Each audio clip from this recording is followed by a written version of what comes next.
a un nuevo capítulo, el capítulo ya número 4 de M2 Inmo Podcast, el podcast inmobiliario. Yo soy Óscar Góngora, arquitecto. Teresa Sánchez, y estamos en M2 Inmobiliaria, una inmobiliaria en Pamplona. Y bueno, pues aquí estamos para resolver cualquier duda, cualquier cuestión y para informaros, ¿no?, sobre las cosas que surgen alrededor del mercado inmobiliario. Eso es. Hoy vamos a hablar de un tema. Óscar es arquitecto y trabaja en la oficina, obviamente con nosotras. Y bueno, para mí era fundamental tener una persona técnica en el equipo. Aparte de, como es Óscar, como es por sí ya, por su validez, pues el que sea arquitecto nos ayuda mucho a poder vender, poder gestionar inmuebles, bueno, pues que igual en su momento necesitan una reforma o necesitan una intervención, y además la seguridad que le da al comprador el poder, pues bueno, muchas cuestiones, ¿no? Pues esto se puede tirar, el tabique y tal. Y además hay intervenciones más grandes, ¿no?, a nivel de comunidad de propietarios y tal, que la mejor forma de explicarla es un técnico, no nos vamos a engañar. Con lo cual, el protagonista del capítulo de hoy va a ser Óscar. Yo simplemente le voy a ir haciendo las preguntas y él, como técnico, como arquitecto, nos irá respondiendo. Entonces hoy vamos a hablar de las obras, cómo afectan a la hora de comprar una vivienda, ¿verdad? Correcto. Y he querido dividirlo como en dos capítulos. Uno sería las obras de la comunidad, las obras que afectan a la comunidad de propietarios donde se ubique esa vivienda, y la otra sería las obras de reforma interior de la vivienda. Vivienda o local, pero bueno, lo vamos a centrar sobre todo en viviendas, que yo creo que es donde más incidencia tienen las obras que se van. Vale, empezamos, si te parece, con las obras en las comunidades de vecinos, ¿no? ¿Cuáles son las principales obras que se puede encontrar un comprador y del cual tiene que estar informado, obviamente? Eso es. Al final, bueno, yo he querido resaltar dos obras muy grandes, sobre todo por el importe que tienen, por la repercusión que pueden tener a nivel económico, que es la instalación o renovación de ascensor, o obras de accesibilidad en general, vamos a llamarle, y luego están las obras de eficiencia energética, lo que se suele conocer como la renovación de la ambiente térmica.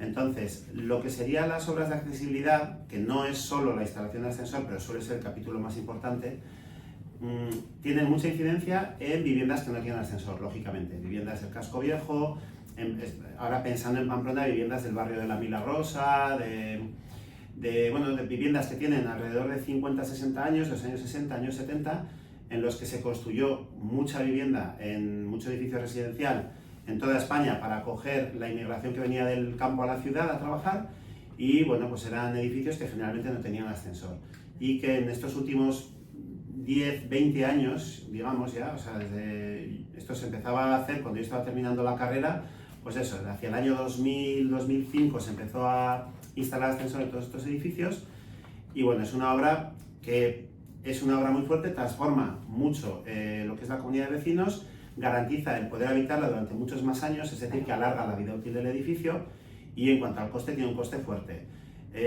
Estamos hablando que un edificio típico de este estilo, de los que decía la Milagrosa, calle Santa Marta, Goroave, un edificio de 10-12 vecinos, pues a cada vecino, una vez descontadas las subvenciones de las que hablaremos, le puede estar costando pues unos 10.000, 12.000, 14.000 euros.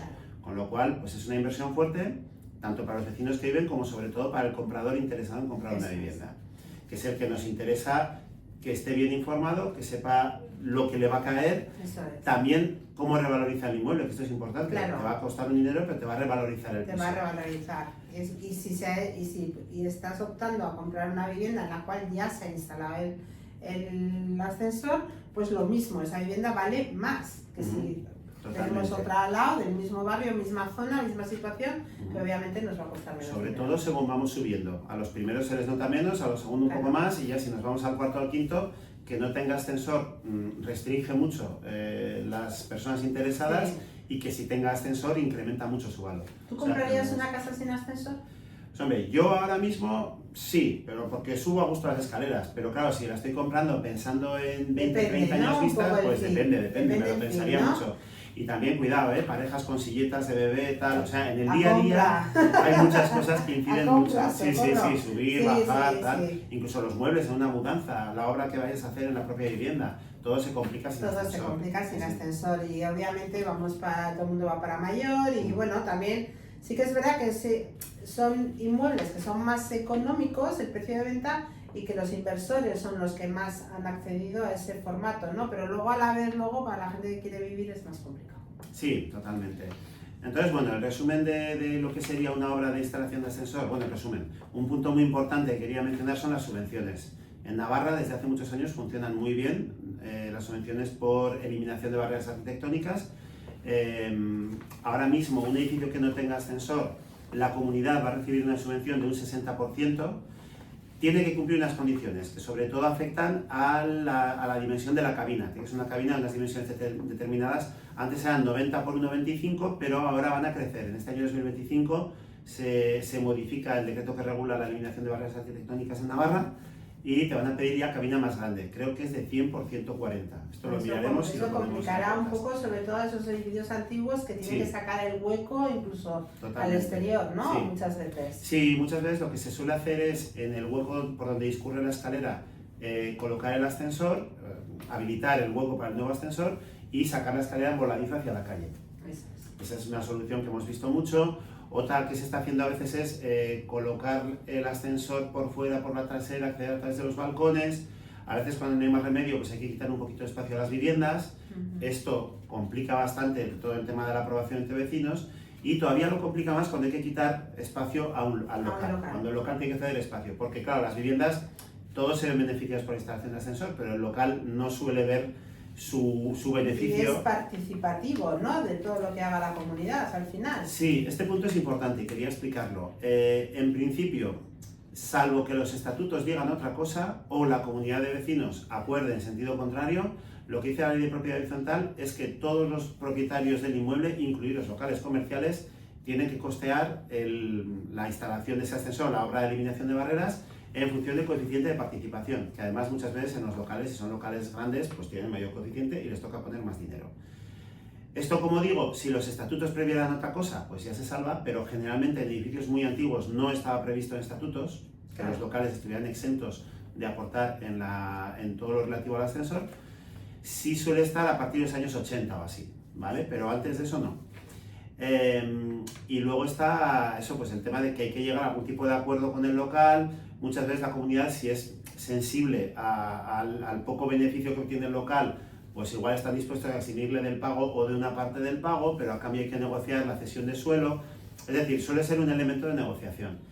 Cuando no hay negociación, cuando no hay acuerdo y las cosas se enconan y hay que acabar yendo a juicio, que puede pasar y ha pasado además en la comunidad, los jueces, generalmente toda la jurisprudencia que hay, entiende que el derecho a la accesibilidad prima por encima de otros como la propiedad, o sea, no le van a quitar la propiedad, pero sí le van a obligar al local a ceder esos 2 metros, 5 metros cuadrados, 10, los que sean necesarios para llegar al hueco de ascensor y para el propio hueco de ascensor. Sí, porque además la lógica nos dice que si el edificio es antiguo, sus habitantes también tendrán ya cierta edad en la cual las barreras para ellos muchas veces suponen no salir de casa.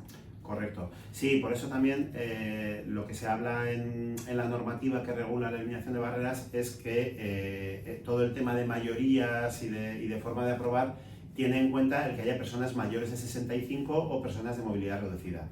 Lo normal en todos estos edificios, en la inmensa mayoría, es que haya alguna persona que viva persona mayor de 65.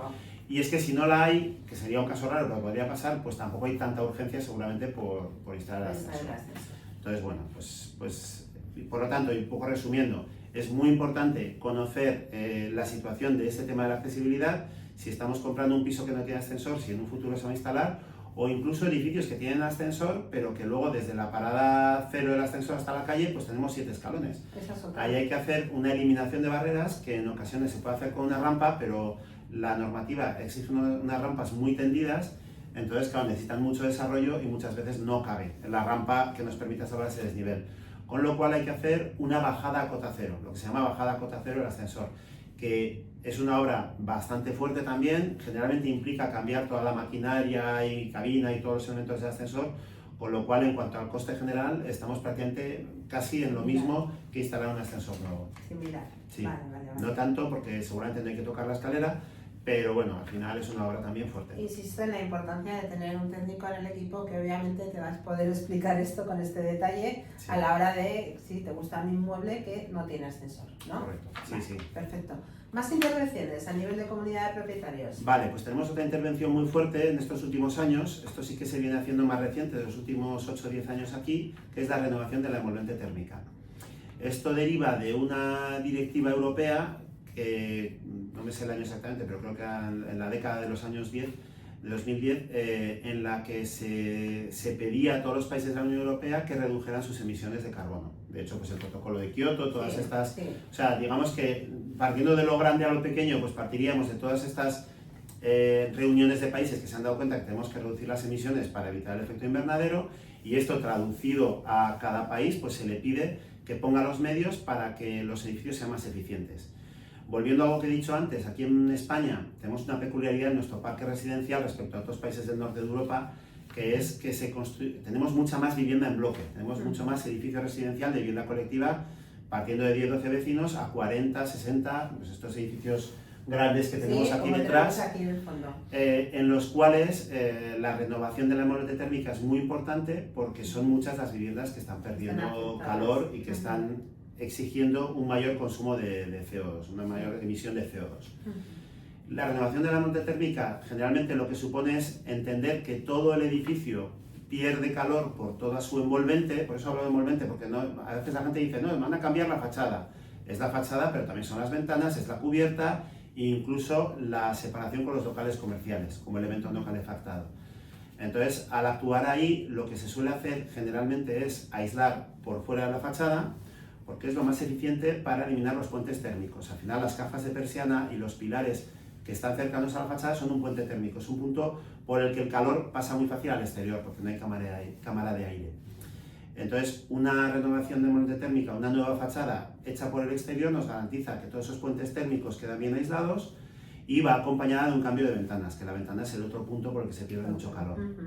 Hoy en día, las ventanas que se están instalando son carpinterías de PVC o carpinterías de aluminio con rotura de puente térmico. Esto es importante, para que tengan unas prestaciones mínimas que garanticen el no perder ese calor y el mejorar la eficiencia del edificio, pues de una E a una C, por ejemplo. Siempre la normativa nos pide que haya un salto mínimo de 2 letras para recibir ciertas subvenciones. Entonces, a la hora de estudiar un técnico esa fachada, lo que va a ver es la letra de certificado de eficiencia energética que tiene el edificio en su conjunto y a la que se quiere llegar con la renovación de fachada y de ventanas y de cubierta, toda la envolvente, digamos. Bueno, de hecho, hay una normativa, ¿no?, que ahora dicen que no se va a poder vender por debajo de la DS o... Sí, todavía no está en vigor. No está en vigor, pero se ¿no? quiere ir a eso. Pero Sí, se quiere sí, llegar a eso, ¿no? A ver, la experiencia nos dice que desde que se empieza a hablar de que se va a exigir no sé qué, hasta que se llega, pasan más años de los desde previstos. que Europa dice y luego nos suele costar transponer a la normativa española. Pero bueno, si ya se empezó a hablar, yo creo que en un plazo de 10, 15, 20 años llegaremos a eso. Llegaremos a eso, a que haya una exigencia de una letra de eficiencia energética mínima para poder vender o alquilar. Y si no, y eso es importante, porque claro, se va a quedar mucho inmueble que no se va a poder vender. Correcto. Y sobre todo, muy importante esto, tenerlo en cuenta también, es un pequeño truco, vamos a decir, las subvenciones suelen funcionar cuando no es obligatorio. Si te dicen, esto se va a exigir a partir de 2030, vale, pues probablemente hasta 2030 esté subvencionado. Y a partir de esa fecha, generalmente las subvenciones se acaban cerrando. Con lo cual, cuando las comunidades van oyendo que se va a pedir X cosa, pues es bueno, por ejemplo, ahora también el tema de las calderas, que ahora iba a hablar de eso, pues cuando se va oyendo que se va a exigir algo, es bueno ponerse en marcha cuando todavía hay subvenciones, porque en algún momento es posible que ese grifo se cierre y nos cueste más. Y como tercer punto importante quería mencionar brevemente la sustitución de calderas, que es algo que también repercute mucho en la eficiencia energética del edificio, que también tiene un coste fuerte, no tanto como los dos anteriores, pero bueno, también es bueno intentar informarse, contar con esa información, tanto si se va a hacer antes como después de la venta. Y quería cerrar un poco con ese punto, con las derramas fuertes previas a la venta, posteriores a la venta. Eso es importante, para el que compra y para que vende, que quede claro, y sobre todo que esta información quede clara desde la primera visita. Eso es. Al final, la situación que nos puede preocupar es aquella en la que la venta coincide en el tiempo con el momento de empezar las derramas, de ejecutar la obra, si es antes, si es después, quién lo paga. Esa es un poco la duda fuerte. Claro. Lo que dice la ley es que aquello que se aprueba en Junta de Vecinos antes de la firma de la escritura de compraventa le corresponde al comprador. Al vendedor, perdón, al vendedor. Lo que se apruebe antes de la escritura corresponde al vendedor y lo que se apruebe después de escritura de compra-venta corresponde al comprador. ¿Qué pasa? Que las cosas no se aprueban así de repente, finalmente hay un periodo previo de estudio, sobre todo en esto que hemos comentado de la envolvente térmica o del ascensor. Claro. Entonces, lo que es importante es conocer las actas de las últimas reuniones, saber si la comunidad se está moviendo en esta dirección y si es así, ponerlo sobre la mesa y llegar a un acuerdo entre comprador y vendedor. ¿Quién va a pagar cada parte? Hay que entender que el beneficio de esa instalación, ya sea de ascensor o de fachada de envolvente térmica, el beneficio lo va a disfrutar la persona que compra, la que va a habitar la vivienda en el futuro.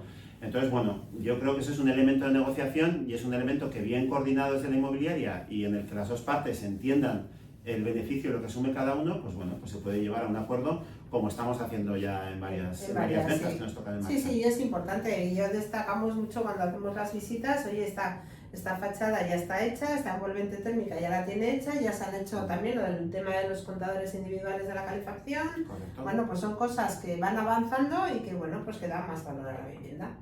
Entonces el comprador lo tiene que saber y el vendedor pues lo exige en el precio normalmente, claro. Sí. Cuando ya ha dado esa derrama, porque una envolvente, ¿cuánto estamos hablando?